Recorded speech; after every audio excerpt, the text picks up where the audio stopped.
High বন্ধুরা, আসসালামু আলাইকুম। আজ আমরা কাবা শরীফ সম্পর্কে একটি ভিডিও তৈরি করেছি।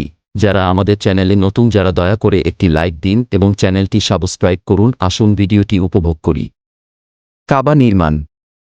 কাবা নির্মিত হয়েছে একাধিকবার, তবে কাবা 5 বার নির্মিত হয়েছে। এটি প্রসিদ্ধ মত। 1. ফেরেশতা কর্তৃক নির্মিত। 2. আদম আলাইহিস সালাম কর্তৃক নির্মিত। 3. ইব্রাহিম আলাইহিস সালাম কর্তৃক নির্মিত। 4. জাহেলি যুগে কুরাইশদের নির্মিত, যাতে নবী সাল্লাল্লাহু আলাইহি ওয়াসাল্লাম ও অংশগ্রহণ করেছিলেন। তখন তার বয়স ছিল 2-5 বছর। 5. ইবনে জুবায়ের কর্তৃক নির্মিত। সো গাইস, আজকের ভিডিওটি এই পর্যন্তই। সবাই মনে করছি ভালোভাবে উপভোগ করেছেন।